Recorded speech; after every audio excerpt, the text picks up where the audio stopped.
Seu pilantra, se você tiver armado, você vai ver. Fausto! Ah, aquele cara é meu amigo. É, cara quente, viu? Oh, Fausto! Cala a boca!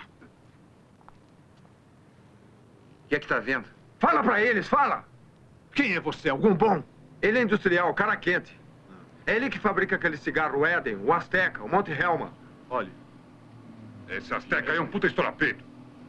O senhor conhece esse moço? Eu me responsabilizo por ele. E aquele outro lá? Além dos dois estarem sem carteira de trabalho, estavam achacando os michês aí na República. E aprendemos uma carteira fria do juizado com esse elemento.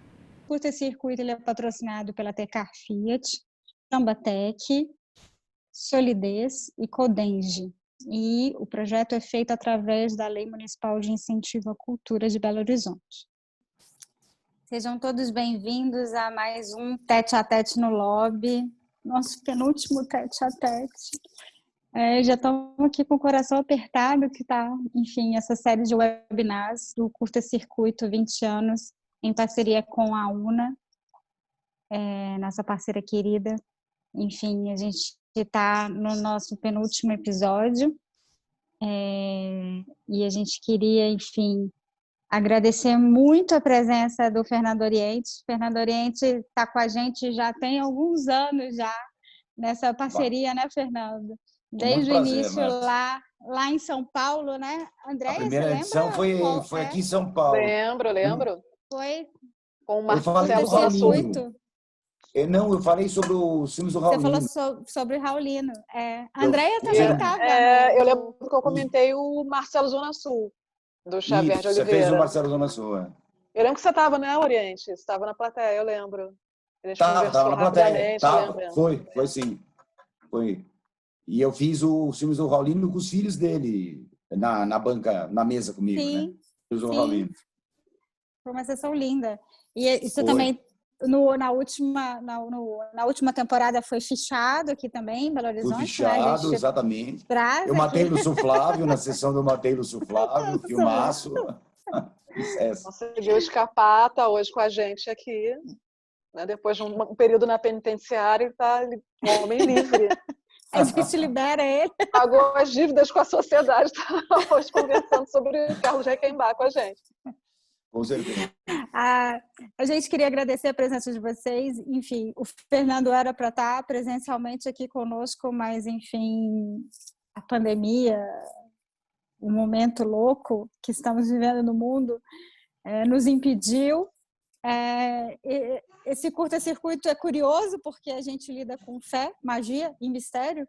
Então, quer queira ou não queira, tipo, o ano veio muito a calhar também, né? Porque o ano cheio de mistério e de, enfim, viagens e loucuras. Eu queria muito agradecer a presença de você, Fernando. Obrigado a vocês. É um prazer sempre estar com vocês. Assim, é tão importante a presença dos críticos no curta-circuito. A Dilson Marcelino também está com a gente aqui, né, Dilson? Nosso outro crítico. Boa noite. Oi, boa noite. Boa noite. Gil. Então, essa preocupação que o curta-circuito tem em reforçar o papel importante da crítica, né, cinematográfica, e em todos os cadernos de crítica que a gente publica, enfim, e mais esse novo formato que a gente está fazendo. Esse formato, Fernando, é interessante porque, além dos cadernos de crítica que a gente vai disponibilizar na internet, a gente vai disponibilizar esse vídeo junto com a exibição do filme e um podcast. Então, a gente está fazendo várias ferramentas, né, Andréia, de preservação da memória crítica do cinema brasileiro. A gente ataca por várias frentes ao mesmo tempo para deixar esse registro, né? E a gente tem uma reflexão sobre isso.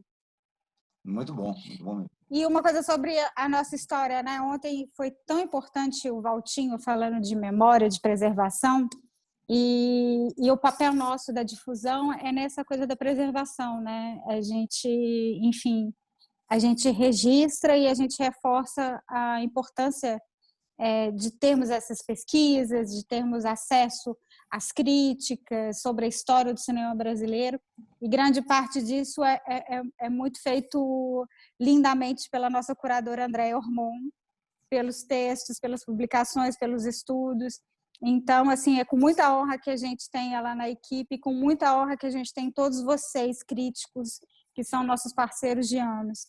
Obrigada, seja bem-vindo, que abra uns caminhos para esse nosso penúltimo tete-a-tete. Amor, é com você. Vamos embora. Começando nossa tete-a-tete de hoje, nosso tete-a-tete com o senhor Fernando Oriente, sobre um senhor também ilustríssimo, Carlos Requembar. Carlos Requembar. Filme Demência. Filme Demência é imediatamente anterior a Anjos da Rabalde, um filme pelo qual o Carlão até ficou mais conhecido nos anos 80, fez muito sucesso. Mas Filme Demência diz muito também sobre a obra do Carlão. Quando a gente fala de Requembar, ou Carlos Requembar, soa até estranho, porque a gente acaba espiritualmente, né, Fernando? Qualquer pessoa que gosta de cinema brasileiro, independente de qual região do mundo que seja o cinema, refere-se a Carlão. É o Carlão, é aquele cara de 2 metros. Maravilhoso. Pessoa doce, mais gentil que eu já conheci na minha vida. Um gigante doce e alguém que não combina com morte. Um dos momentos mais penosos, mais dolorosos para mim na minha vida até hoje foi vê-lo no caixão. Eu fui ao velório e eu, como eu disse na época, eu tremi ao vê-lo morto. A imagem de Carlos Requembar morto, com a camisa de 2 córregos no peito, é uma das coisas mais absurdas e que eu provavelmente jamais vou esquecer. Mas também, como a gente sempre fala, existe vida e a gente precisa acreditar nela. E a gente não pode sacralizar, a gente não pode criar vacas sagradas, né? Eu acho que isso aí seria de onde estiver, se houver esse outro lado. Carlão, serás representado hoje e eu quero começar conversando com o Oriente, falando justamente sobre isso. Eu acho que a gente ama tanto o Carlão, uma pessoa tão adorável, que criou-se uma espécie de barreira, um certo temor reverencial em torno dele, né? Sim. Isso até é ruim em termos de divulgação da obra, né? Nem sempre o Carlão acertou, nem sempre houve êxitos retumbantes, né? E mesmo no filme Demência, há alguns aspectos que me incomodam. Eu queria começar por aí com você. O que você acha do filme? O que pode ter te incomodado no filme Demência? Bem, André, é o seguinte, eu antes de conhecer o Carlão, que eu fui aluno do Carlão, fui amigo do Carlão de bar aqui em São Paulo, de sessões do Comodoro, aquela coisa toda. Mas antes de conhecer a figura do Carlão, tudo, eu comecei a ter acesso a alguns filmes deles, primeiro em VHS, depois sessões da Cinemateca, em outros lugares. E o filme Demência sempre me chamou muita atenção. Se destacava para mim no meio da obra dele, assim. Que é um filme imperfeito, eu acho que e acho que da imperfeição do filme, muitas vezes nesse sentido, nessa jornada imperfeita do Fausto dele aqui em São Paulo, eu acho que ele extrai o que de melhor tem, talvez, ou algumas das melhores coisas do filme vêm dessa imperfeição, da dificuldade de produção, da conclusão que existem vários boatos do como foi aquela sequência para a praia, que já era prevista, mas foi acelerada até o desfecho do carro na sequência final. Eu acho que disso ele se faz grande, como muitos filmes, nas imperfeições que ele se tira nesses interstícios, como se fossem interstícios, sabe? Interstícios não programados, acidentes dentro do filme que fazem ele maior. E revendo o filme Demência hoje, eu não considero ele o melhor filme do Carlão, não. Eu acho que ele tem muitos filmes excepcionais mesmo. Sim, não é? Eu já achava antes de conhecê-lo, né? Se pudesse citar um aqui, me pede um filme do Carlão, aí eu sou obrigado a dar um, daria o Império do Desejo. Tá? Amor, Palavra Prostituta, Lilian M. Amor, Palavra Prostituta é maravilhoso. Maravilhoso. O próprio Alma Corsária, que é um filme tão pessoal, tão maravilhoso que ele fez. Eu acho que Falsa Loura, um filme que não tem o seu devido valor reconhecido, Falsa Loura. Dos filmes menores dele, a Ilha dos Prazeres Proibidos, Extremos do Prazer. Eu gosto bastante desses filmes. Mas O Amor, Palavra, Prostituta, você tem razão. Eu acho que, para Acho mim, lindo. é um melodrama brilhante, assim. E é um filme que ele fez, ele conta... Quando O Amor, Palavra, Prostituta foi restaurado, tinha na saudosa Cinemateca aqui em São Paulo, a sessão Clássicos Raros, uma vez por ano. E quando o filme era exibido, recém-restaurado, em 35, geralmente havia a presença do diretor. E o Carlão estava, como sempre, né? Ele Como sempre, pontificando. Estava em todos os sempre. cantos. E ele contou aquela história que é real, que ele filmou O Amor, Palavra, Prostituta com um negativo vencido. Daí ele chegou, ele pensou, o Carlão era fotógrafo, ele fotografou muitos filmes, ele trabalhava com fotografia, e daí ele falou assim, negativo velado puxa para o verde. Se uma película puxa para o verde, eu tenho que fazer um melodrama. E eu nunca esqueci isso, assim. Eu achei, tipo, a premissa antes de pensar no como é um melodrama, né? E daí ele escreveu um melodrama cruelíssimo, fantástico, visceral, e parceria com o Inácio Araújo também, como no filme Demência, O Amor, Palavra, Prostituta, né? E eu acho que ele atingiu ali você vê, dentro de uma precariedade completa, né? Ele consegue um drama que não sei, acho que não teria um melodrama melhor do que, na minha opinião, do que Amor, Palavra, Prostituta. Podem outros que cheguem junto, Damas do Prazer, do Miliandi, é outro que me vem a mente sempre. Tem um aspecto interessante, Oriente, porque no Amor, Palavra, Prostituta, ele trata de temas que são muito pesados, muito fortes, como, por exemplo, o aborto. O aborto é uma das questões que, na época do filme, fez com que ele fosse interditado. Então, ele foi ganhar prestígio no exterior, né? Como sempre, essa fábula latino-americana, vai ganhar prestígio no exterior para ser reconhecido depois aqui dentro. E uma coisa que me incomoda em filme Demência é um pouco a maneira da relação das mulheres, a existência das mulheres no filme. Geralmente é uma coisa muito ligada ao sexo, ao passo que em outros filmes, como o próprio Lilian M, que eu citei, que eu acho também sensacional, a mulher ali tem uma postura mais forte, mais sólida, né? No Amor, Palavra, Prostituta, a cena do aborto é um diferencial, um divisor de águas para todos os 4 que estão ali naquela sala, né? naquele quarto. Exatamente. Né? Até mesmo aquele janota chato, insuportável, né? O playboyzinho, ele dá um clique, ele muda, ele vira outra coisa, né? Sim. Então, sob esse aspecto, o filme Demência me causa um certo estranhamento. Mas é legal a gente conversar sobre isso, porque, para quem ainda não viu o filme Demência fala sobre, é uma recriação, digamos assim, do Fausto. Né? Então, é o Cramulhão, é o Demo, que está ali secundando, rodando o protagonista. Né? Obviamente, a gente não vai dar spoilers aqui, mas isso eu posso falar, porque é de cara, né? É nítido, o próprio pôster já deixa isso, né? O pôster lindo, né? A imagem da menina se fusiona com a do Demo, né? Falando assim, pode parecer um troço horroroso, mas não é não, porque fica uma imagem de sonho, né? Ela parece que está levitando, está flutuando, e ele, sobrenatural, olhando a todos nós, né? E quando a gente fala de magia, mistério e fé, é legal trazer o Carlão para esse debate, porque um cara ultra iconoclasta, né, que quebrava barreiras e estava nem aí, estava pouco se lixando, mas também muito pragmático, né? Não à toa ele fez uma produtora, né? Ele fez uma produtora e soube se manter e fazia até mesmo trilha sonora, né? Ele se virava nas 11. Tem alguma passagem do filme Demência que você se lembra, assim, da primeira vez em que você viu? Eu revi recentemente para o debate. Mas a primeira vez que eu vi, eu me impressionei muito logo no início. Né? O início e o fim. O início e o fim. Acho o fim belíssimo. Mas o início, a imagem da menina, né? É uma coisa realmente de sonho, de encantamento. Né? Como é que foi a primeira vez em que você viu? Aquela imagem inicial, né? A imagem inicial que retorna na praia e caminha para um desfecho já dado, né? Daquele torno à imagem iniciática, né? Da menina na praia. Mas o filme Demência, o filme Demência. O filme Demência, para mim, é o filme que o Carlão melhor explora o centro de São Paulo.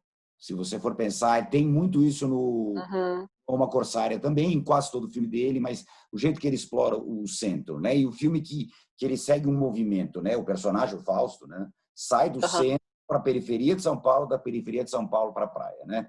É um movimento que ele vai ampliando os limites. Mas eu me lembro daquelas passagens do centro, e a cena que ele entra naquele cinema decadente, que tem o pôster do filme, ele está olhando e vem o Mephisto, né? O demônio, o Mephisto, do Biasi, deslizando e oferece uma mala com drogas para ele, né? Ali.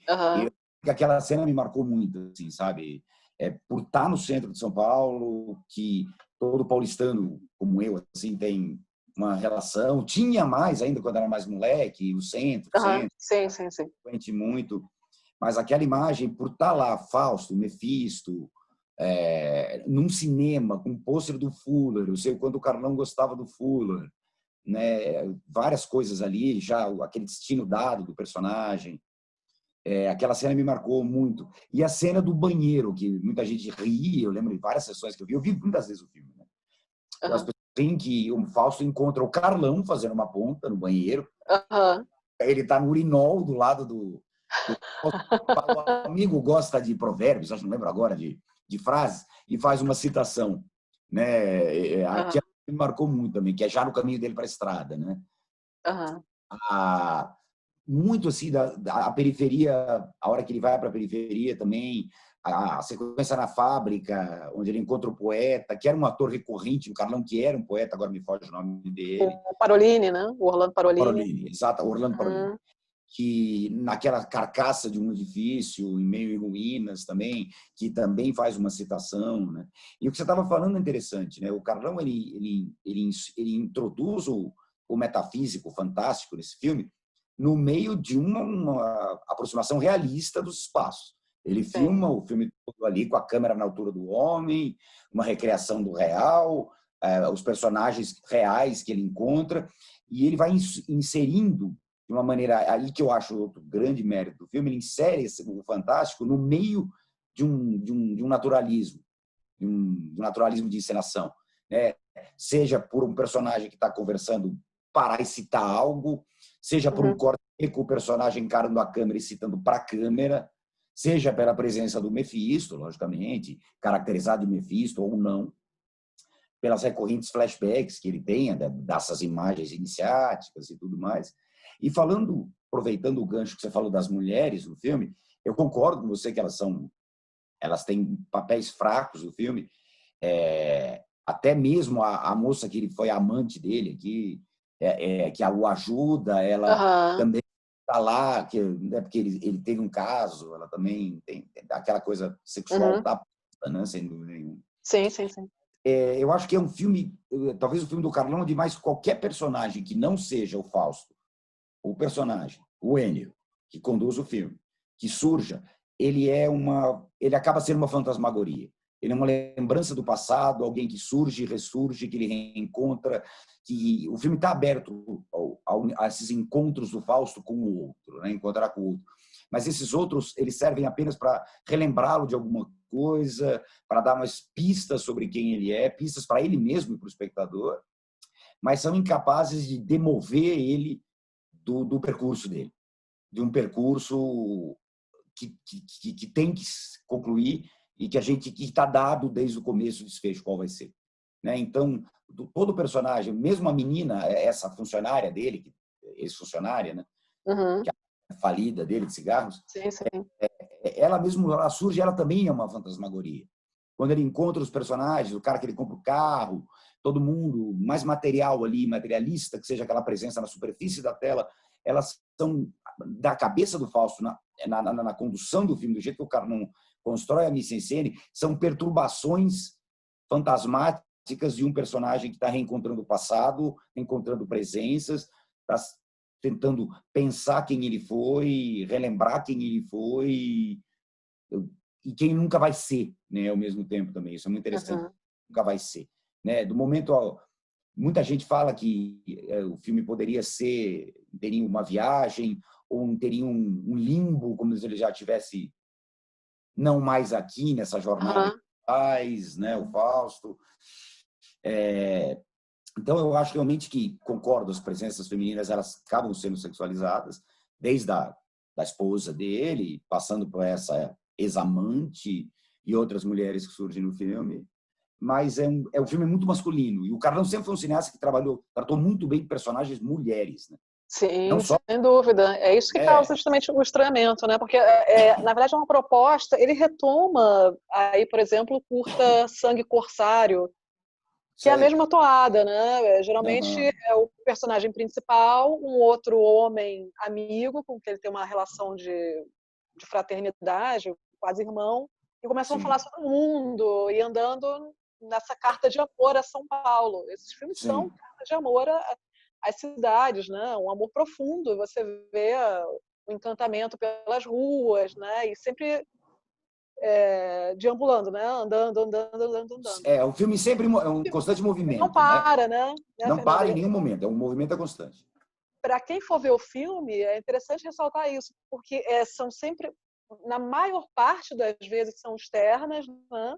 Seja ele no carro, seja ele andando, a câmera acompanhando ele, atrás dele, né? Bem ao método do Fuller, né? Como você citou. Exato. Mas sempre essa coisa da caminhada. E em dado momento, a gente vai ver algo muito bonito, né? Que ele tem a sensação de que o prazer não é nem você chegar em algum resultado, mas sim a experiência da caminhada. Né? Então, que para ele é algo inédito, né? Ele está fazendo a gente sempre pressupõe, né, que ele tenha sido um cara muito fechado, com um pai autoritário, esse pai que a gente não sabe quem é, mas que deixou cicatrizes aí nele de alguma forma, né? Exato. Né? Então é interessante esse caminho do personagem, né? Sem dúvida, um filme em movimento e algo que ele se porque começa o filme é aquela coisa, né? Não é contar nada do filme. Começa o filme ele perde tudo. Ele é um industrial sem indústria. Ele tinha uma indústria de cigarros, faliu. Ele tinha uma mulher, ele se separa da mulher que já tem um amante que não suporta mais ele, que não esconde isso dele. Ele perde tudo. E daí ele se põe em movimento, mas um movimento sem ser o movimento da vida burguesa que o filme deixa claro que ele tinha, né? Sim. Ele vai para o brasileiro industrial. Pro lado negro. Vai a né? isso. Ele vai seguindo um caminho que ele não pode fugir, mas ao mesmo tempo ele é aberto. Eu acho que isso que está. O Carlão constrói muito como um caminho aberto, mas ao mesmo tempo ele deixa claro que aquela condução do personagem, seja pelo Mephisto, pode muito bem ser, já está dada, embora ela pareça aberta. Ele rode pelo centro, vários lugares, várias sequências cômicas no meio, o debate com o professor. O debate é ótimo. O debate Não, assim, no mundo é até legal você ter dado esse gancho, porque assim, o universo do Carlão, do Sganzerla, desse povo todo, é muito embebido, né? Encharcado de cinema, né? Então a gente vê cenas de cinema dentro do cinema. Em dado momento aparece lá o anão chumbinho tirando meleca do nariz no meio de uma sessão de cinema. E outros momentos, como por exemplo, o Jário Ferreira, que era crítico. A participação do Jário é maravilhosa. A participação é fantástica e ele está como um palestrante e faz uma jogada dentro de outra. Primeiro você citar o Jário Ferreira, que é um crítico, enfim, um amigo irmão do Carlão. Depois, inclusive, faleceu, enfim. E, além disso, é dado a ele o nome de Dreyer. Né? Dreyer, uma homenagem ao Dreyer. Uma homenagem ao Dreyer. E o Benjamin Catan, que era uma figura muito próxima do Carlão, eu lembro dele no... Qual o filme? No Império do Desejo. Império do Desejo. Que ele faz um advogado hilário, né? Eu lembro dele falando, não, essa conduta é irreprochável. Com aquele sotaque, né? Ele faz o advogado que leva a mulher à propriedade dela no litoral, no Império do Desejo, ele mesmo. Sim, e o Catan, ele tem um momento muito marcante no filme, ele faz aquela prosódia de estrangeiro, né, de alemão, e ele é chamado de Stroheim. né? Então, o Carlão cita tem essas cinema, ele citações homenageia o tempo todo, o né? tempo todo. Mas né? é comum no cinema dele, né? Ele homenageia sempre os diretores. Muito comum, muito comum. Ele já homenageou em vários filmes o Persson, que para ele sempre ele foi aluno do Persson, né? Foi aluno do Persson. Mestre. O filme é dedicado a ele, né? O filme Demência é dedicado ao Persson. Sem dúvida. E uma coisa interessante também, André, é que o Carlão tinha construído uma carreira na boca do lixo. Literalmente, até o filme Demência. Né? Aquilo que a gente fala, a boca do lixo produziu filmes maravilhosos, mas ela não é também isso que virou de uns tempos para cá, tudo que sai da boca é maravilhoso. Não. Exatamente, tem que ter um discernimento, calma. Tem que ter um discernimento. Muita calma, tem que ter discernimento. Muita calma. Tinham grandes diretores lá dentro, Carlão talvez seja o melhor, o mais famoso deles, mas você tem gente do nível de um Odi Fraga, de um Jangarré, entendeu? Alguns filmes do Meliante, muita gente boa, de Cunha, vários, né? Eram tribos, né? Tribos diferentes. Era uma tribo. Ele e o Carlão próprio fala que era dele. sim, né? E o Carlão, ele próprio falava, não, eles viam a gente, o meu grupo, eu e os Ganzerla mesmo, nós éramos aqueles hippies filhinhos de papai na cabeça deles, porque era uma barra misturada de gente, né? Sim, tinha prostituta, tinha bandido, tinha Walter Hugo Cury também, né? Eu vou até fazer uma ponte depois com o Cury daqui a pouco. Enfim, havia de tudo. E, como dizia o falecido, o saudoso Alfredo Steinheim, é bom a gente trazer esse pessoal para cá, podem baixar se quiserem, fiquem à vontade, sentem aí à vontade. O Steinheim falava, bom, a palma de ouro do cinema brasileiro veio da boca do lixo, né? Pagador de Promessas foi produzido por lá. Então era um universo muito complexo, né? Era. E em 85, se você for a gente pensar, 85, 86, quando o Carlão filma e lança o filme Demência, a boca do lixo já estava praticamente tomada pelo sexo explícito, né? Já é período tomado, inclusive alguns grandes diretores da boca tiveram que continuar nisso com pseudônimos, fizeram filmes hilários, né? Alguns impagáveis, foram até restaurados recentemente, mas Degradada. E o filme Demência é o primeiro filme do Carlão com participação da Embrafilme. Nenhum filme anterior dele teve uma participação tão direta da Embrafilme quanto o filme Demência. Né? E ele mesmo, eu até cito, acho que na crítica que eu escrevi para o catálogo, uma entrevista dele para Contracampo, ele acho que foi para o Daniel Caetano e para o Rui Garnier, que ele fala de um ponto de virada no filme Demência, e que ele quis escutar muito ele e os instintos dele nesse filme. Né? E tem uma relação, o pai dele era um industrial que perdeu a indústria. O pai do Carlos Sacheba, né? Ele perdeu a indústria também. E interessante, Fernando, até aproveitando, ele assina como Carlos Oscar Reichenbach Filho. Né? Ele assina o filme dessa maneira. Muitas vezes o Carlão ele fazia isso, né? Ele tinha uma paixão muito grande pelo pai. Sim. E talvez, como você estava falando, a mulher sempre foi importante no cinema do Carlão. De protagonistas, acho que eu vou pensar, protagonistas, Lilian M, protagonista. Sim. Palavra prostituta. Elas são protagonistas também. Anjos do Balde. Daí, Garotas do ABC, Falsa Loura, né? Todas mulheres protagonistas. O filme Demência, para mim, é o filme mais masculino do Carlão. É o filme mais onde é mais ele, o Fausto é ele também. É onde ele mais deixa se parecer, se colocar num personagem, é no Fausto do filme Demência, na minha opinião. Né? Não só entrevista. Essa entrevista, quem puder procurar na internet, do Carlão para a revista Contracampo, é muito boa. Tem uma entrevista que ele deu para Interlúdio também, para o Sérgio Alpendre. Acho que no primeiro número do Interlúdio também, excelente.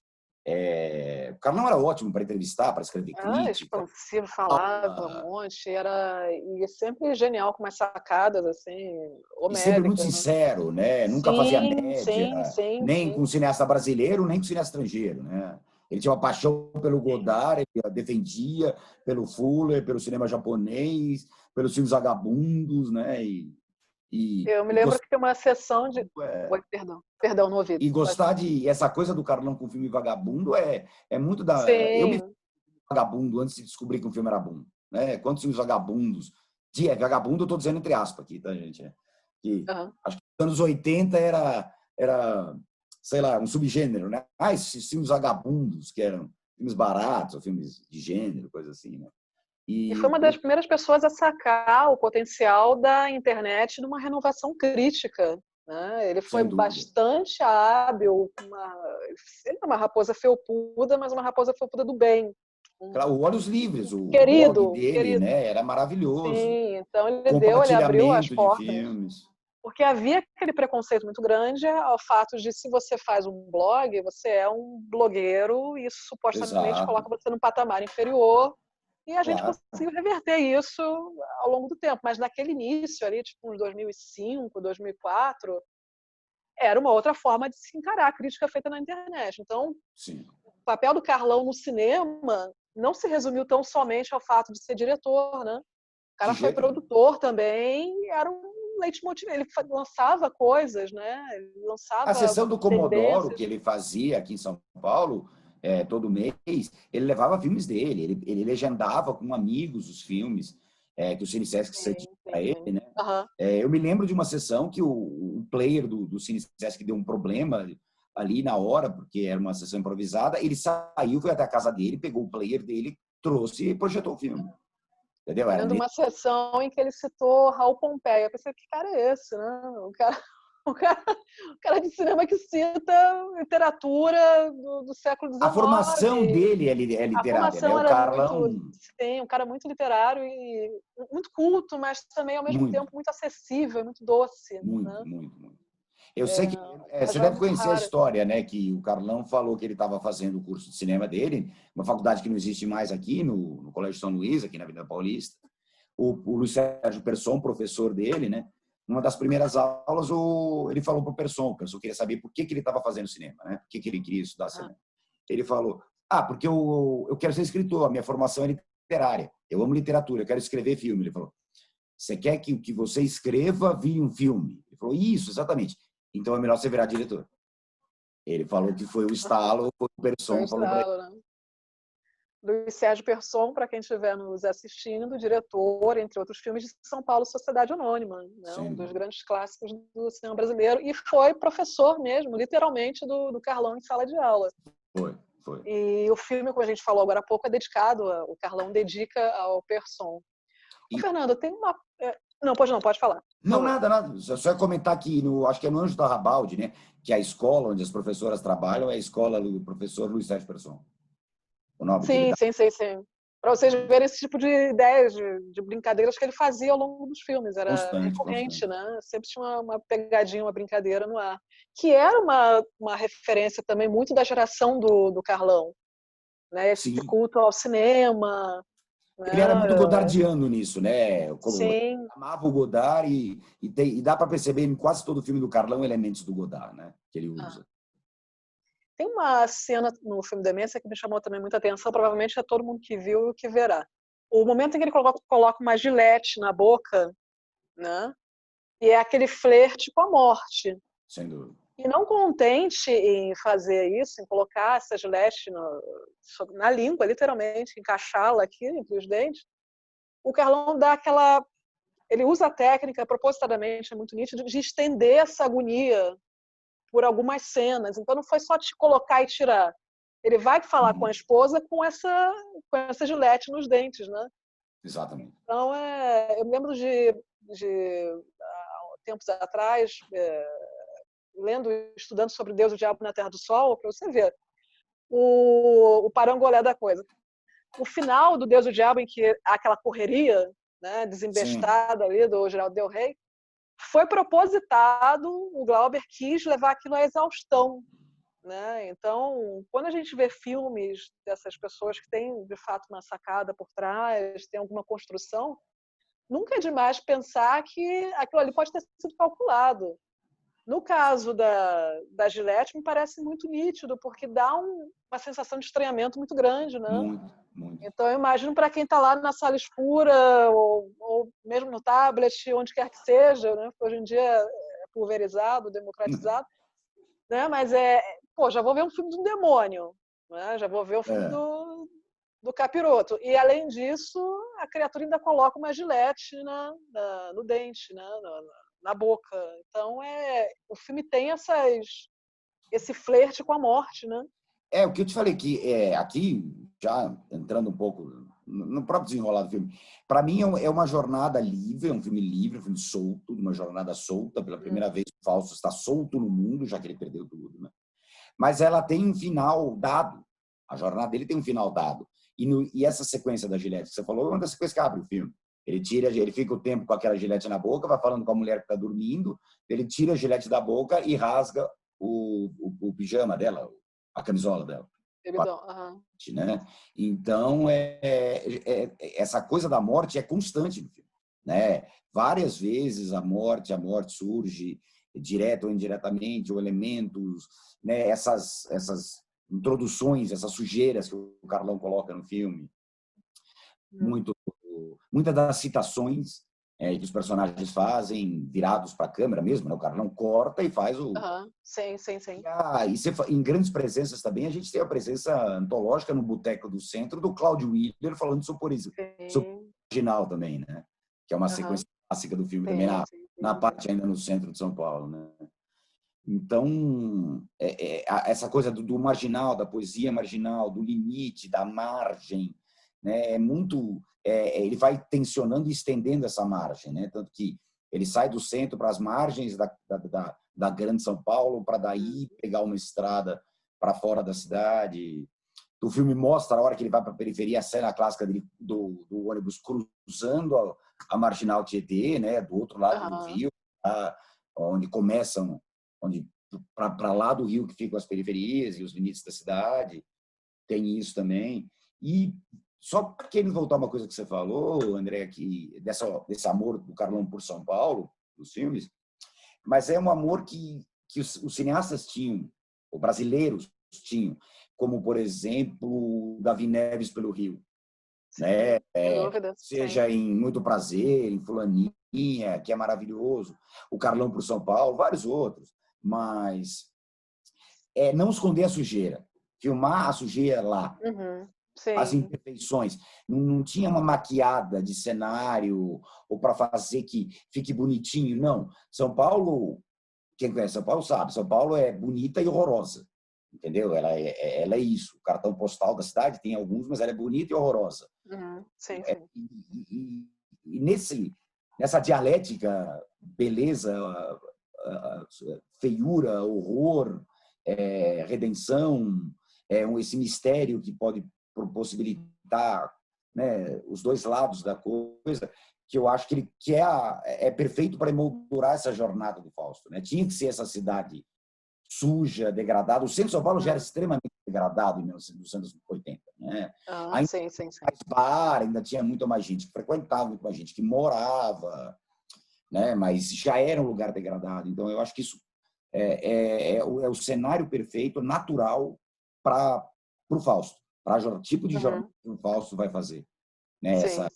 Essa sujeira, né? Filmar a sujeira. E não é só no Brasil. Você vê, o cinema americano dos anos 70 filmava cidades com a sujeira. Na virada dos 80 para os 90 que começou a maquiar a sujeira nos filmes. É uma coisa que me incomoda. Eu sinto falta do cinema dessa época por mostrar a sujeira, né? Dos espaços, dos lugares. Somente filmando na rua, filmando em locação, né? Maquiar o espaço, porque o espaço tem tudo a ver com o interior dos tipos, tem uma relação muito forte nisso. Né? Para quem está acompanhando a nossa mostra, vale a pena tocar em um ponto. Como o Fernando falou agora há pouco, o Carlão usa essa câmera subjetiva, né, várias vezes. Então, a gente está olhando e a pessoa está falando com a gente ao mesmo tempo.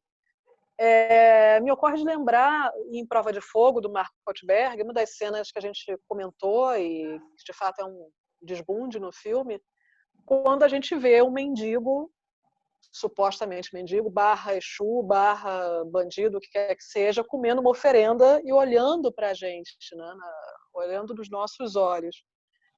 De certa forma, o Carlão também faz isso com essa coisa do irreal, né? Daquilo que está acima do real. Ele encara a gente nesse universo metafísico várias vezes, a gente é confrontado por esse olhar direto da câmera, né?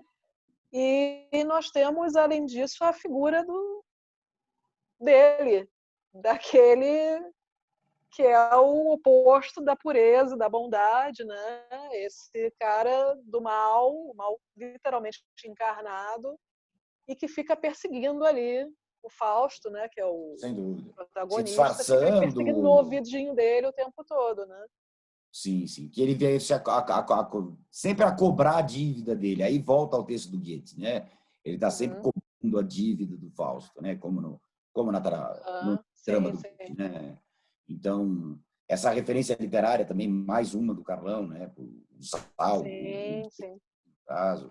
E uma obra tão sintomática, né? Como o Fausto, do Goethe, que muita gente ali analisa, inclusive o Lukács, como a obra que representa definitivamente a transição de um feudalismo para uma modernidade burguesa, né?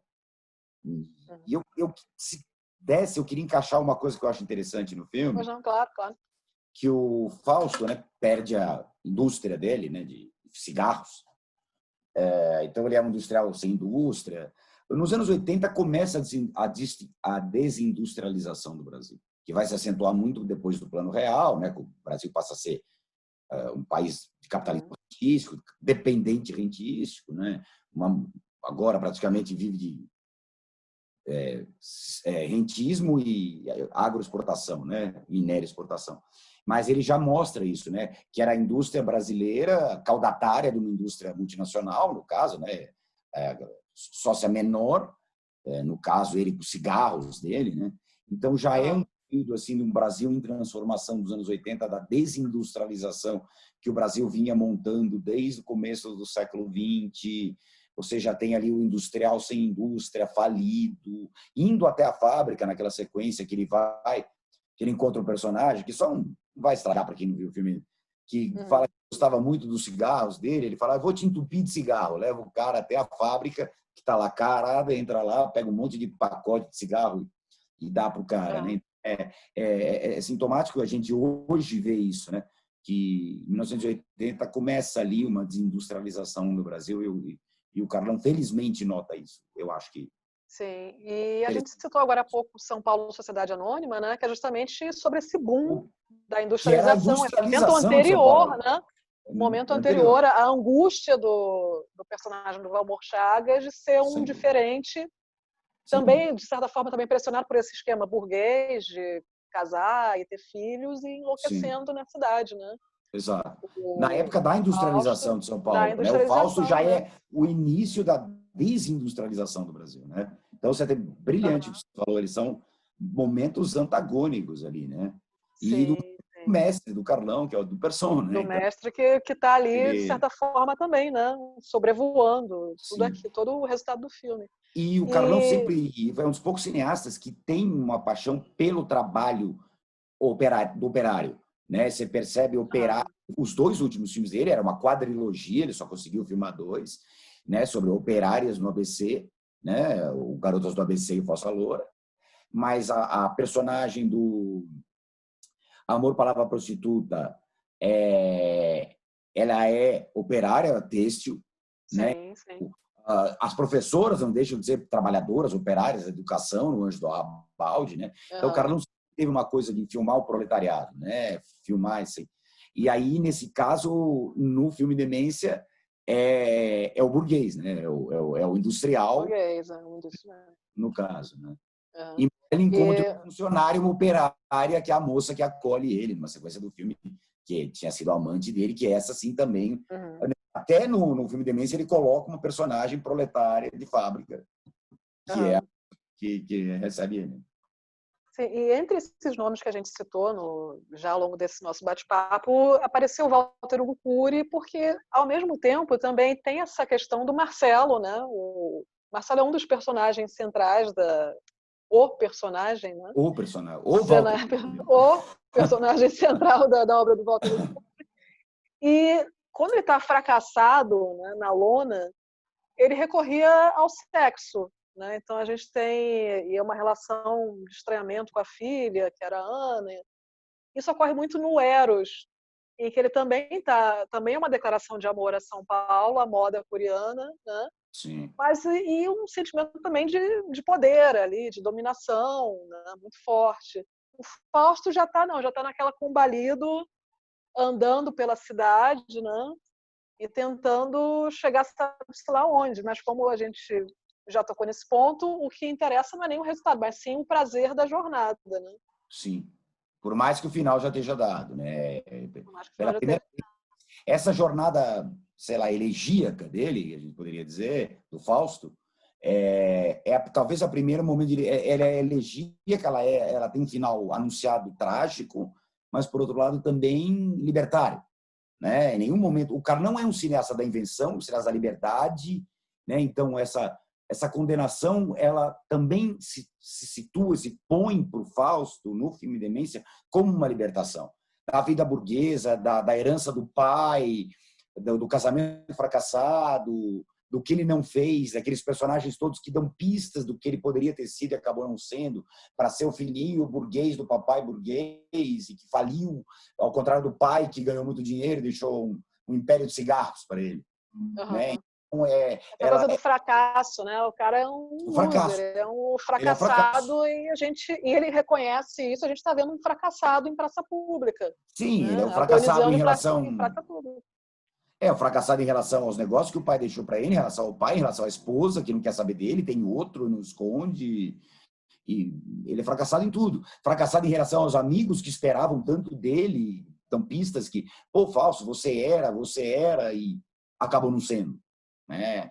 Acabou perdendo tudo, né? Mas ao mesmo tempo ele perdeu tudo e ele é livre. Isso é um tema da literatura já do século XIX. Essa relação. O Carlão retoma. A liberdade de algo que se perde tudo, sobra eu, né? Resta eu. Né? Até na grega, né? Na própria Medeia, o que te resta Medeia, resta eu, ela fala. Então, tem isso também. Sim, e nesse contexto assim, das relações familiares, a gente tem esse pai oculto, que a gente não sabe quem é o pai do Fausto, mas ao mesmo tempo a gente praticamente o vê, né? Ele não está ali fisicamente, mas ele está como um fantasma na vida do Fausto, né? O Cury tinha a Berenice, que era a filha, né? Que sempre é recorrente nos filmes, e às vezes ela aparecia, às vezes não. E nesse filme, no filme Demência, a gente percebe essa figura do pai do Fausto. Que relação deve ter sido essa, né, Fernando? Porque deixou um filho destruído, né? Sim. Que pelo que dá a entender, principalmente por esses encontros, esses breves encontros com esses fantasmas do passado que ele tem na jornada dele, de que poderíamos pensar, ele não queria seguir o negócio do pai, ele não queria ser o industrial, não queria assumir a indústria. Ele não está na própria pele, né? A gente não sente essa inquietação. Não é dele, exatamente. O tempo todo o Carlão deixa isso muito claro. Tem algo de muito ruim ali acontecendo com o Fausto. Porque ele não se sente bem na própria pele. Tem algo muito ruim ali. Né? E o cinismo dele, né? Ele é extremamente sarcástico. Muito. O poder que resta dele é do cinismo, né? É o cinismo preso que ele sente por tudo aquilo na volta dele, né? Um desprezo muito grande.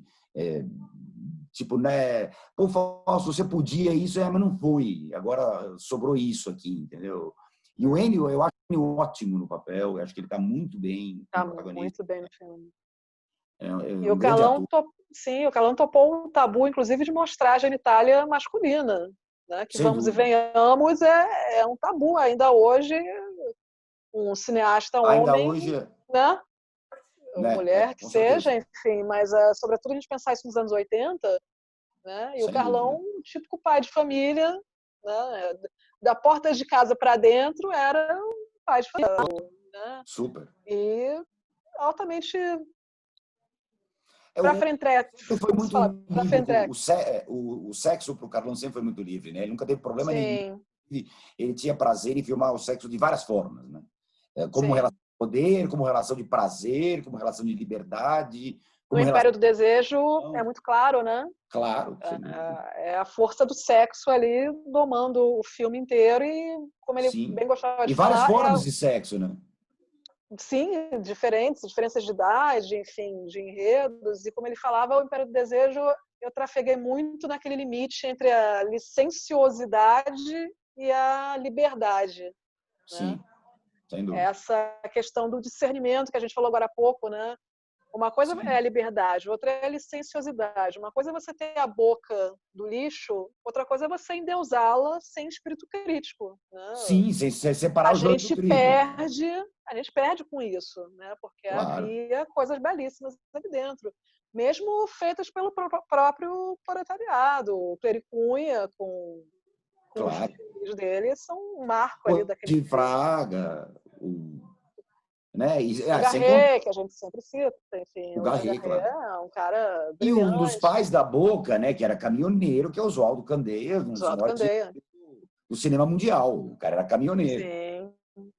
né? E filmou na Boca. Bruto, sem formação alguma E brilhante, um gênio. e é brilhante, um líder ali dentro para todas para quem entrava e saía da Boca, era um referencial, né? Claro, se Inclusive for com as fotos, né? Registros históricos que ele fez de fotos, né? Fantásticos, né? Fantásticos.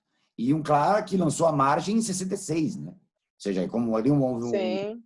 seria o Marco Zero da Boca do Lixo. E além de ser um dos maiores filmes do cinema brasileiro de todos os tempos, A Margem, em 1966, né? Dentro desse sistema de produção. Entre outras pessoas, tem o Mário Benvenuti, que trabalhou, inclusive, com o Cury, né? A gente fala isso para quem está assistindo a gente, porque é para vocês verem que é um círculo, né, de referências e de coisas que estão convivendo ali dentro ao mesmo tempo. Né? Claro. O Candeias, muito embora não tivesse, assim como Mojica Marins, o conhecido Zé do Caixão, recentemente falecido, eles não tinham um tratamento formal, né? Muito embora não tivessem, eles produziram obras belíssimas e viraram cânones, né? Cada qual a sua maneira. Eu lembro de uma frase do Luiz Sérgio Persson, supostamente, aí começa esses bastidores, enfim. Gustavo Dal teria falado: não, Mojica, vem cá, vou te dar esse livro aqui, leia o livro para você filmar melhor. E aí, supostamente, o Persson teria dito: rasgue o livro, Mojica. Como é que é essa relação? O que você acha, Fernanda? Assim, essa relação entre o intelectual e, ao mesmo tempo, essa coisa visceral, né? O intelectual e o visceral. O Carlão fazia isso à moda dele, né? O Carlão é um intelectual, uma formação riquíssima, de uma cultura nítido. Em sociologia, filosofia, música, artes plásticas, cinema, uma enciclopédia de cinema. Né? Eu acho que aí é o talento, você tem que olhar cada caso. O Candeias é o não intelectual, um gênio. Mojica, outro. Carlão, tão intelectualizado, um gênio, entendeu? Aí você tem que pensar caso a caso, né? Como a gente estava falando, a Boca do Lixo tudo é maravilhoso. Não, talvez, sei lá, 75% que se produziam na Boca seja uma porcaria. Mas tem grandes diretores ali que enchem, sei lá, mais de pelo menos 20 diretores no mínimo talentosos, algumas obras-primas, alguns fora de série, entendeu? Dentro da Boca do Lixo, né? Mas sabendo separar o joio do trigo. Alguns iam para lá pela fama da Boca, por ser um polo produtor de cinema, independente, com bilheteria, como o Carlão mesmo falava. Os filmes se pagavam com a bilheteria dos cinemas do centro da cidade de São Paulo, cinemas que cabiam 1.000 pessoas, 800 pessoas, 1.500 pessoas. O Carlão dizia: o Império do Desejo deu não sei quantos milhões de espectadores, foi um sucesso, muito pelo fato de, embora seja uma obra-prima, o filme chamava a atenção de muita gente, porque tinha muita mulher pelada nos cartazes, de propósito, óbvio. Cartazes e tudo mais. Claro. Mas o Carlão dizia, eles se pagavam, porque eram nos cinemas de rua do centro, e o ingresso era uma passagem de ônibus. Aí você tinha milhões de espectadores. Era um público popular, não é o público de hoje, que é um público de classe média de multiplex. Que o ingresso não é barato, o acesso não é barato. Era outro público. É um outro público. E como a gente comentou agora há pouco, o próprio filme Demência já está em um outro momento da Boca, né? Não está naquela boca dos sonhos, como diz a Helena Ramos, mas é uma outra boca, né? E dentro dessa boca diferenciada de 85, você encontra figuras como Inácio Araújo, outro literato, outro crítico. Sem dúvida. Que faz a ajuda, o Carlão é uma simbiose ali, um ajuda o outro. São amigos, né? Para fazer, amigos irmãos, né? Para fazer o filme, né? E encarar essa empreitada de adaptar, botar aspas, todas as aspas possíveis, um cânone imenso, né? Um rochedo ali Sem dúvida. o Da Goethe, literatura né, mundial. da literatura mundial, né? Então, e isso transformando em palavras, né? Sem Para dúvida. quem vê o filme, é curioso fazer sempre essa jogada, essa ponte na cabeça, né? A gente tem uma plateia muito grande de estudantes da UNA, né, Fernando? Então é Sei. legal dar esse tipo de toque, assim, porque nesse filme a gente lida com o que é irreal, o que está acima da superfície, né? Por isso ele está na mostra desse ano. Ou E que ao está mesmo por tempo, trás da superfície, né? né? Muito do filme Demência, o fantástico, o simbólico, o metafísico, está atrás dessa imagem, da superfície da imagem, né? Está atrás dela, né? Uhum. Tá atrás Então é olhar, é confiar desconfiando, é olhar sem sempre dúvida. buscando O tempo todo. esse pano de fundo o tempo todo. E ao mesmo tempo esse trabalho de adaptação, né? Foi Uhum. muito forte, né? Dos dois, do Carlão e do Inácio Araújo, né? Sim. E trazer de uma forma cinematográfica primeiro, direta, e um filme que para mim, qualquer espectador pode gostar do filme. Não é um filme mais...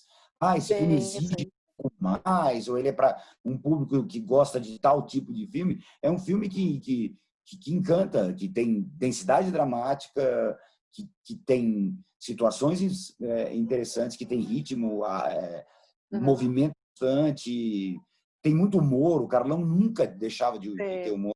Uma sala de aula, quando eu fiz um curso com o Carlão, na Funarte, nossa, lá em 1996, que o Carlão dizia que todo filme tinha que ter pelo menos um momento de piração. Ele dizia piração. Você está fazendo um filme realista, independente do tema. Se você não dá uma pirada uma vez por filme, não funciona. Entendeu? Então, o Carlão... E outra coisa também do Carlão, né? A paixão que ele tinha pelo Valério Zurlini, pelos melodramas do Valério, Sim, sim, sim, diretor sim. italiano. Então, ele gosta de trabalhar o melodrama.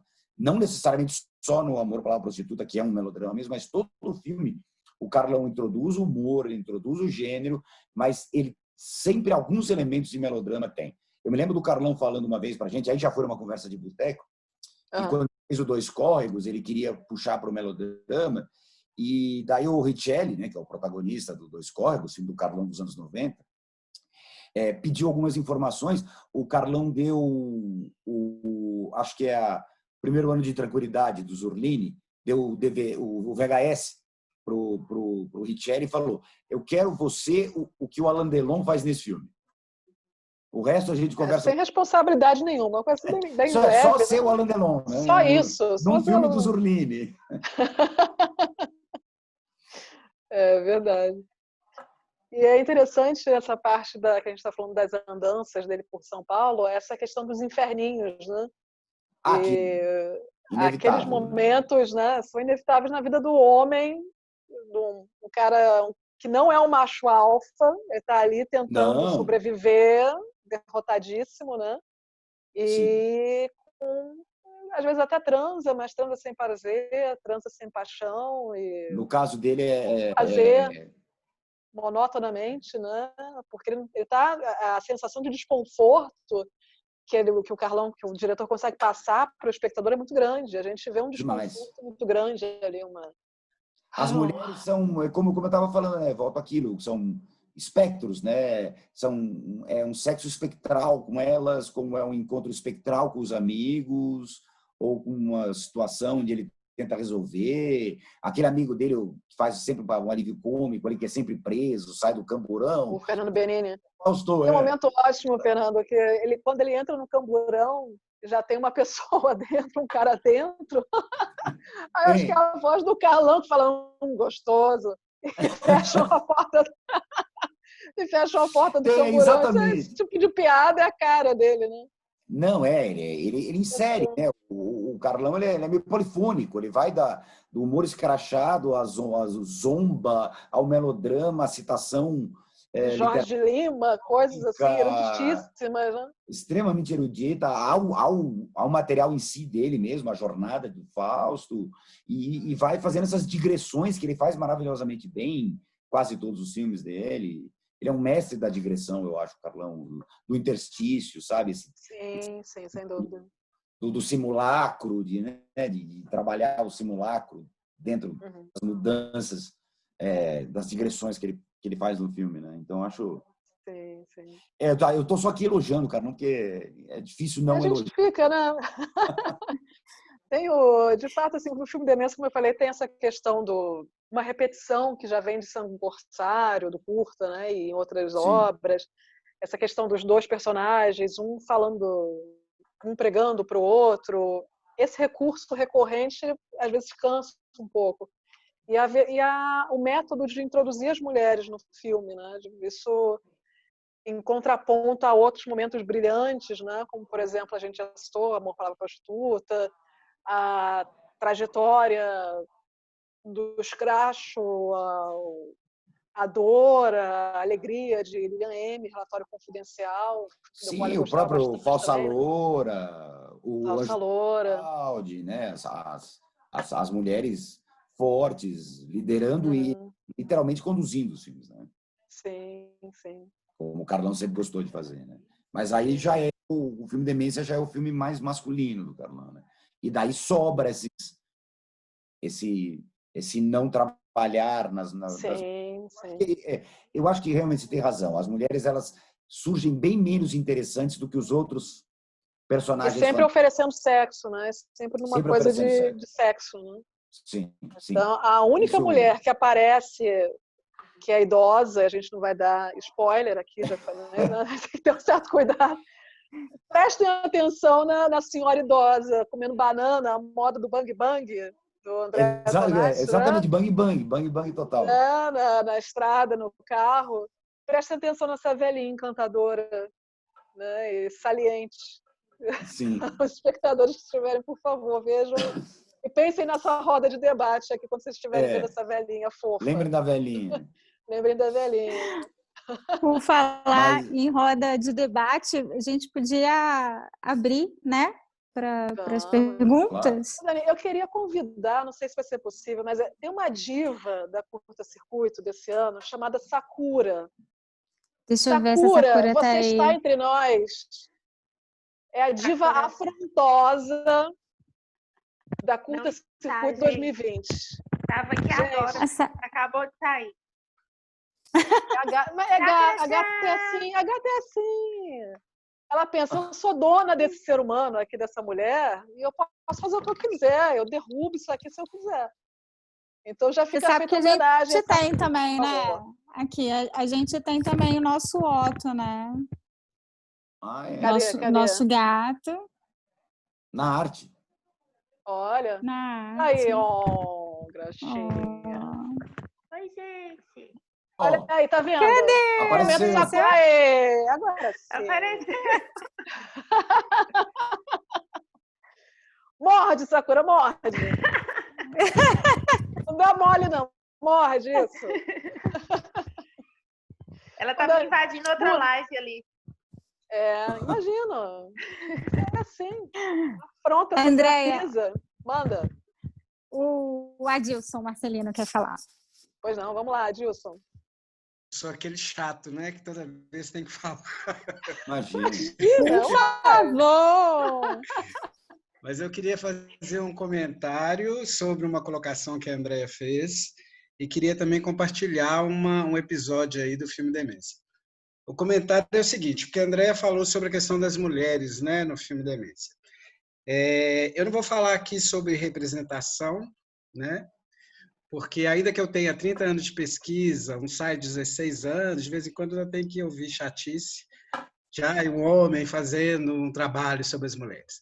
E porque, na verdade, também não me interessa a representação, me interessa a presença, né? A minha pesquisa é sobre a presença da mulher.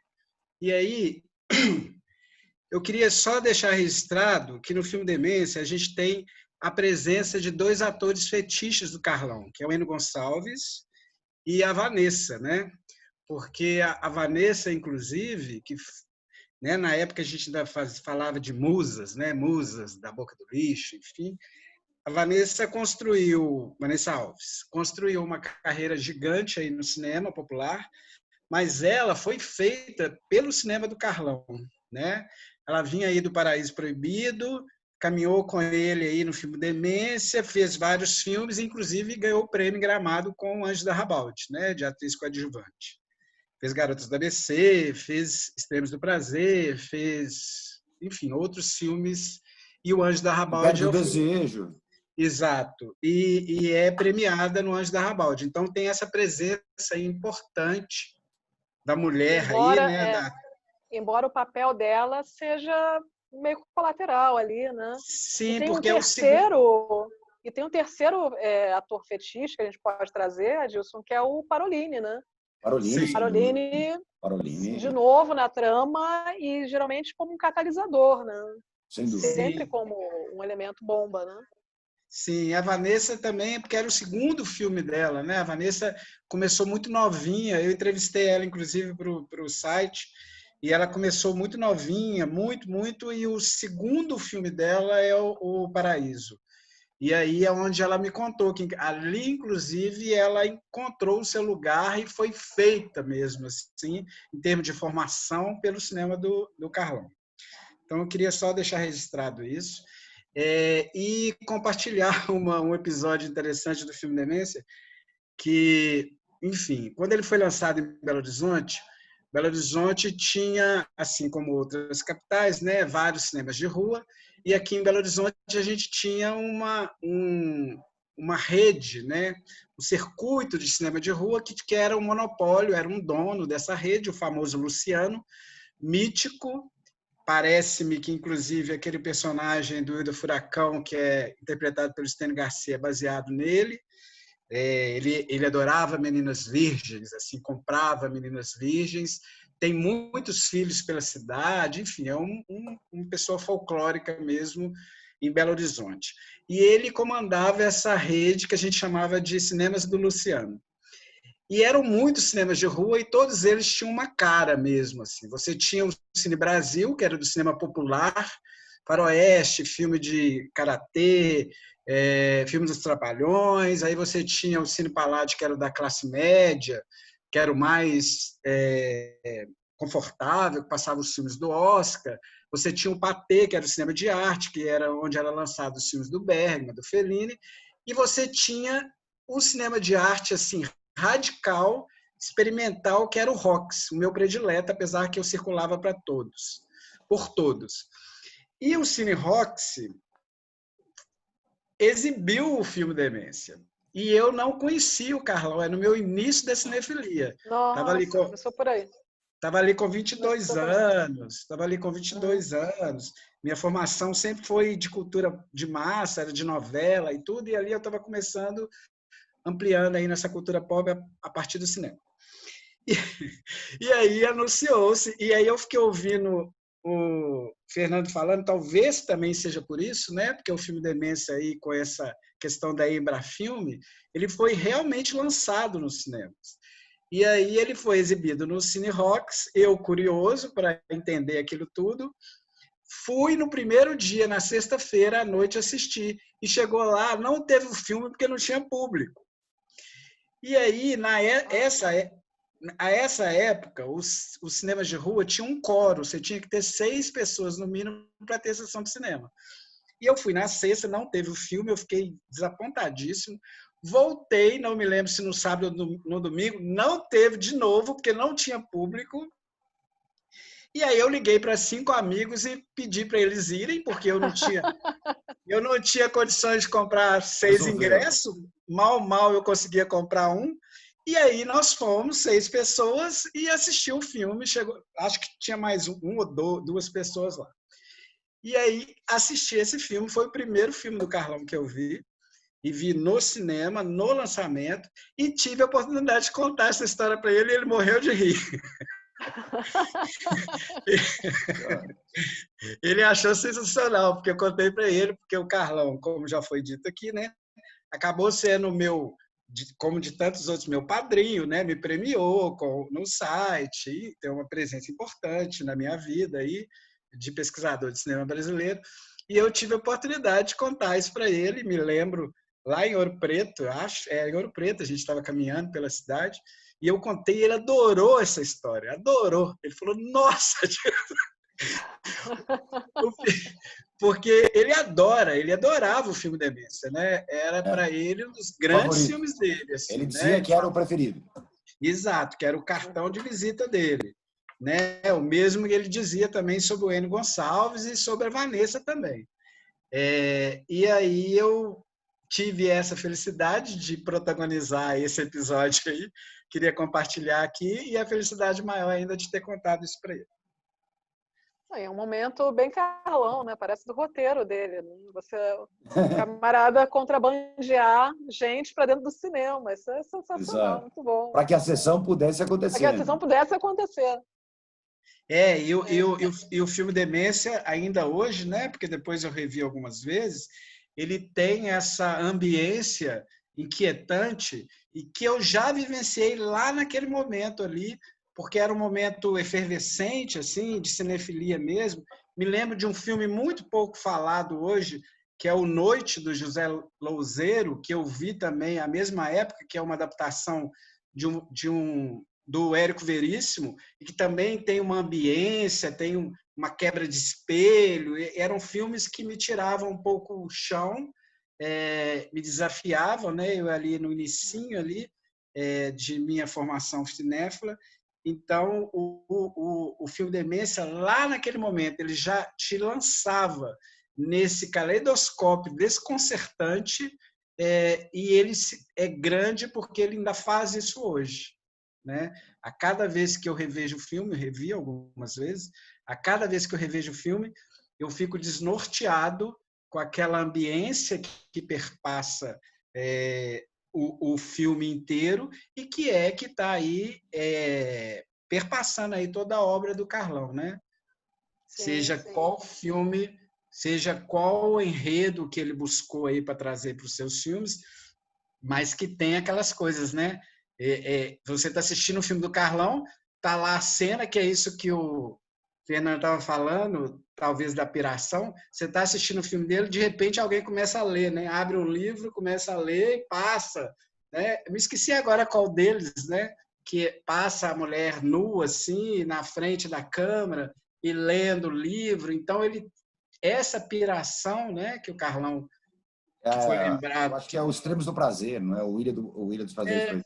Eu não me lembro agora. Tem também a chinesa nua lendo Mal no Império do Império Desejo. Sim. Império Desejo. Então, assim, essa piração dele que, para mim, assim, para além de tudo, né, da qualidade do cinema dele, mas essa piração que te tira o chão, né? E para mim, por exemplo, um jovem cinéfilo aí de periferia, né, vindo para esse universo completamente diferente do que eu vivia até então, que me tirou o chão, e aí é o lugar que me conforta de estar no cinema brasileiro, hoje como pesquisador, durante esse tempo todo, porque eu aprendi ali com o Carlão e fui saber depois que ele realmente é um dos poucos artistas brasileiros que realmente tinham os olhos livres, né? Como o blog dele do Olhos Livres. O Fábio Rogério lembrou também que Falsa Loura tem uma mulher lendo, ela não está nua, mas enfim, ela está de calcinha, e também tem na Falsa Loura também. Bom, é isso, gente. Só queria compartilhar essa história. História saborosa, muito boa. Muito gostosa da gente ouvir, né? E para quem está participando do bate-papo, é mais uma joia para ficar na nossa cabeça, né? E o Carlão Dantas, né? Dani, e corrigir. Dani, aqui tá mesmo aqui no comentário. Ela não estava nua, não, estava de calcinha, né? Ela estava de calcinha. Qual filme que é, que eu não lembro mais? Falsa Loura. Ah, que eu adoro. O último filme dele, 2007. É engraçado que toda vez que a gente vai no Cine Sesc, lá em São Paulo, eu sempre fico procurando o totem dele, sabe? O totem tá lá. A gente fica confraternizando com o totem, é como se a gente encontrasse com ele, né? Ali, então, toda vez, ano passado... Tá lá, eles nunca tiram. Tá lá, eles nunca tiram. E aí a gente sempre procura, né? Cadê o Carlão? É como se... a gente pudesse, enfim, ter a presença dele de novo.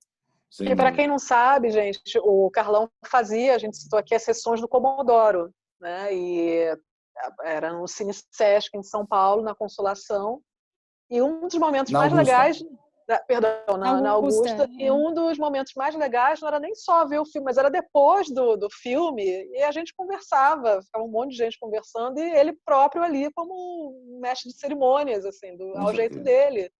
Sempre muito afável, muito aberto, com aquela cultura gigantesca, mas fazendo o que a gente tentou fazer aqui hoje, espero que a gente tenha conseguido, que é passar essa sensação do cinema, né?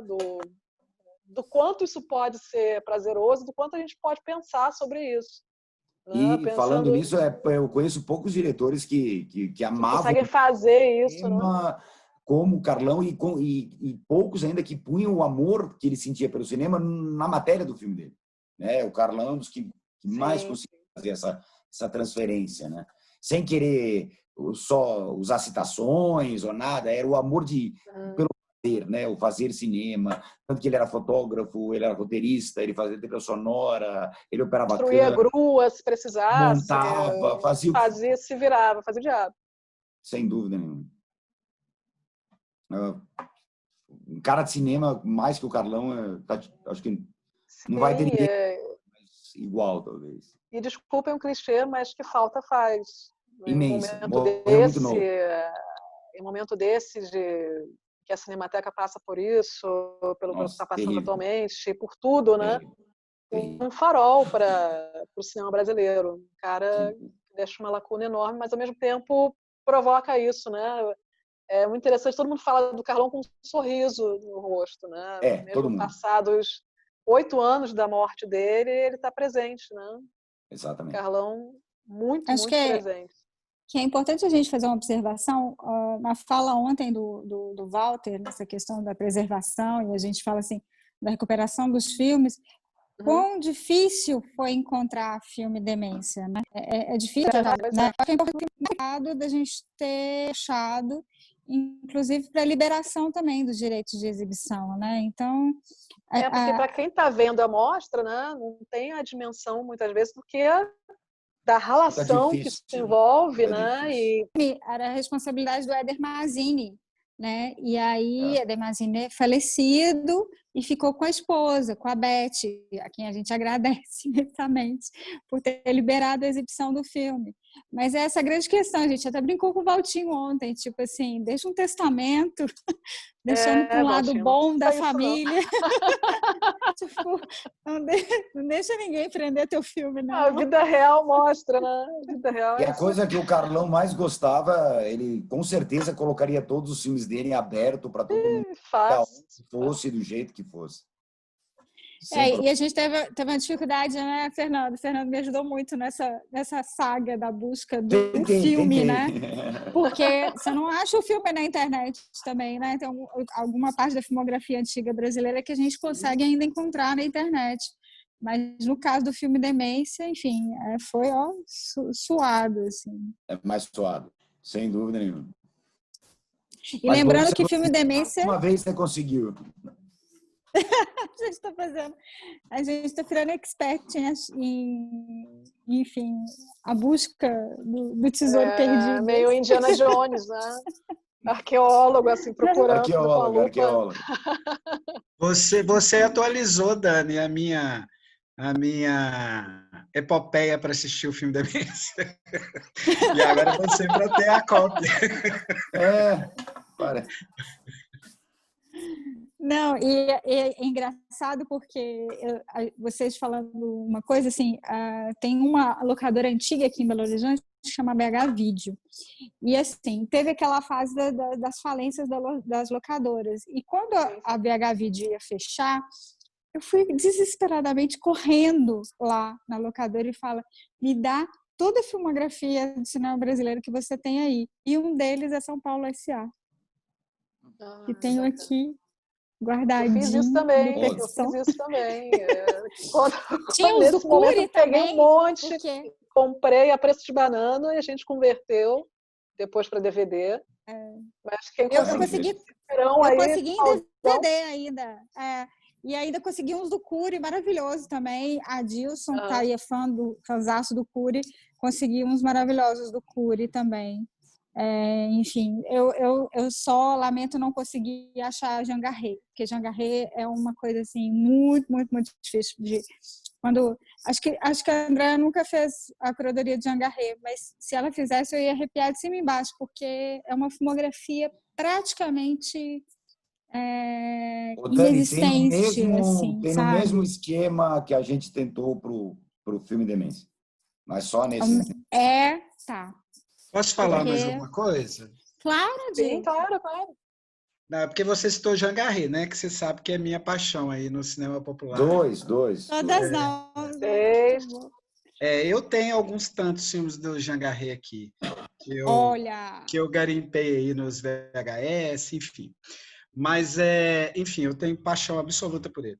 Mas vocês, como aqui fica registrado, e foi falado muito aqui dos nomes, né, da Boca, que é o cinema popular é o meu predileto, a música popular é minha predileta, brasileira, o cinema popular, enfim, eu sou popular mesmo. E eu só queria deixar registrado, porque vocês falaram vários nomes que eu adoro, mas eu queria deixar registrado mais um, que é o Fauzi Mansour, que vocês não Sim. falaram aí, Sim, vocês falaram Sim, de sem vários dúvida. que eu adoro, né? Jean Garret, Cláudio Cunha, Candeias, Mojica, enfim, muitos. E eu queria só registrar o Fauzi aqui também, porque como o Carlão Boa. é desse universo todo, eu queria também destacar esse outro grande cineasta brasileiro. O Fauzi, a gente pode citar até o Noite do Desejo, tem muito a ver com essa Sim. boca, né? Fabuloso. Sim. Lindíssimo filme. No caso, a Boca do Fabuloso. Luxo. Lá em São E Paulo. que tem aí, e que tem também aquela vertente dele dos A filmes gente de recebeu o horror. Fauzi Mansour. E que tem Tô aqueles tentando filmes lembrar dele, qual. que tem os filmes dele E de Uma História de horror Amor, também. que é um filme belíssimo também. Ele adaptou o... Caramba, o Plínio Marcos, tem coisa dele do Plínio Marcos, ele adaptou as peças do Plínio Marcos também. Ele é fabuloso. Mas, enfim, só mais aí uma falazinha. Fica registrado. Isso aqui é Claro. um registro, sim. Lembrando que a gente está tentando fazer esse banco, a gente vai fazer esse banco no site. Estou tentando recuperar também alguns encontros que a gente fez na última edição do Curta Circuito do Violência no Cinema Brasileiro, que a gente registrou via Instagram, para ver se a gente recupera também, para a gente deixar nesse banco de memória do cinema brasileiro dentro do site do Curta Circuito, assim. É importante a gente ter esses registros, né? É fundamental, assim. Então, a cada encontro é sempre histórias novas, enfim, experiências incríveis. E isso precisa deixar registrado, né? As pessoas precisam ver, enfim, rever também. Então, a nossa luta em defesa do cinema brasileiro é essa, né? Eles podem tentar matar a gente, mas a gente está aqui, né? Sobrevivendo. E o bacana é que a gente traz justamente uma visão multifacetada, né? Hoje nós temos um colega da crítica, né? O Fernando Oriente, muito querido, e além disso falamos com a atriz, falamos com o diretor, falaremos com o Lacerda, que também é diretor, Bigold, e tudo isso para mostrar para quem está vendo de fora o quanto é multifacetado mesmo. A palavra é essa, né? Porque o cinema, como todo mundo sabe, é um esforço coletivo. Sobretudo nessa época em que, como a gente viu, lembra, Dani, na nossa live com a Dita, As Quatro Chaves Mágicas, naquela época era pegar uma câmera de 500 quilos nas costas e andar através da mata para poder fazer uma cena naquele minuto em que o sol se cai. Então, tudo isso converge, né? Tudo isso faz esse fenômeno louco do cinema, né? Que tem que ter muita piração, como bem dizer o nosso... Não, e como é maravilhoso... Iluminado, Requembar. Como é maravilhosa a frase do Alberto Salvac, falar assim, eu tenho um jipe, eu tenho uma mulher, vamos fazer um filme. Vou fazer um filme, eu tenho um jipe. Sabe? Simples assim, né? É simples assim, vamos fazer um filme. Gente, muito obrigada. Queria agradecer imensamente a presença de vocês. Obrigado você, Dani. Prazer imenso. Filme Demência vai estar exibido dia 15 de outubro. Vai ficar durante 24 horas no nosso site. É imperdível.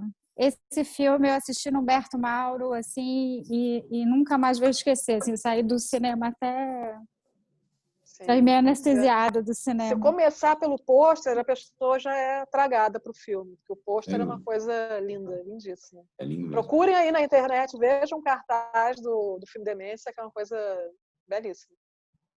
E lembrando que essa gravação de hoje vai gerar um podcast em parceria com a UNA e vai também para o nosso site, enfim, por tempo indeterminado. Ele vai ficar lá no nosso banco de dados junto com os nossos cadernos de crítica.